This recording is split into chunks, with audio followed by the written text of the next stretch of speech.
Express. ಈಗ doctor Rajkumar ಒಂದು dialogue ಹೇಳ್ಬಿಟ್ಟು ಇಲ್ಲಿಂದ ಬೀಳ್ಕೊಡ್ತಾ ಇದ್ದೀನಿ.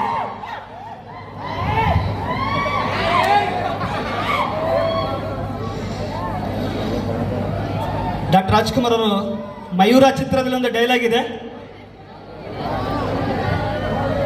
ಎಚ್ಚರಿಕೆ, ಯಾರಾದರೂ ಒಂದು ಹೆಜ್ಜೆ ಮುಂದಿಟ್ಟರೆ ಈ ನಿಮ್ಮ ಮಹಾರಾಜರ ಶಿರಸ್ಸು ಚೆಂಡಿನಂತೆ ಉರುಳುತ್ತದೆ.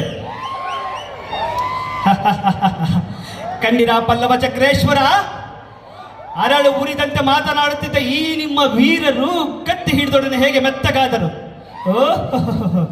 ಸುತ್ತಮುತ್ತ ಎತ್ತದಿರುವ ವೀರರು, ಧೀರರು, ಶೂರರು, ಮೇಧಾವಿಗಳು, ಪ್ರತಾಪಶಾಲಿಗಳು ಪ್ರಶ್ನಾವಳಿಗಳ ಸುರಿಮಳೆಯನ್ನು ಸುಳಿಸಿ ಎದುರಾಳಿಯನ್ನು ನಡಗಿಸಲು ಬಂದು ಭ್ರಮಿಸಿರುವ ಈ ನಿಮ್ಮ ಮಾತಿನ ಮಲ್ಲರು ಎಲ್ಲಿ? ಕರೀರಿ, ಈಗ ಕರೀರಿ ನಿಮ್ಮ ನಿಷ್ಠಾವಂತ ಸೇವಕನ ನಮ್ಮ ರಕ್ಷಣೆಗೆ.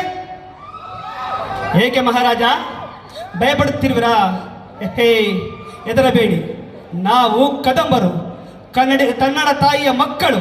ಕನ್ನಡಿಗರ ಧರ್ಮ, ಕನ್ನಡಿಗರ ನೀತಿ, ಕನ್ನಡಿಗರ ಸಂಸ್ಕೃತಿ ನಮ್ಮ ರಕ್ತದ ನಾಡಿಗಳಲ್ಲಿ ಹರಿದಾಡುತ್ತಿದೆ.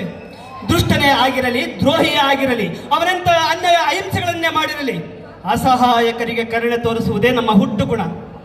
ರಾಜ್ಯವನ್ನು ಹೇಗೆ ಹಿಂಪಡೆಯಬೇಕೆಂಬುದು ನಮಗೆ ಗೊತ್ತಿದೆ, ಜ್ಞಾಪಕದಲ್ಲಿಟ್ಟುಕೊಳ್ಳಿ. ಸಿರಿಗನ್ನಡಂ ಗೆಲ್ಗೆ, ಸಿರಿಗನ್ನಡಂ ಬಾಳ್ಗೆ. ಜೈ ಬಳ್ಳಾರಿ ಬಿಸ್ನೆಸ್ ಕಾಲೇಜ್.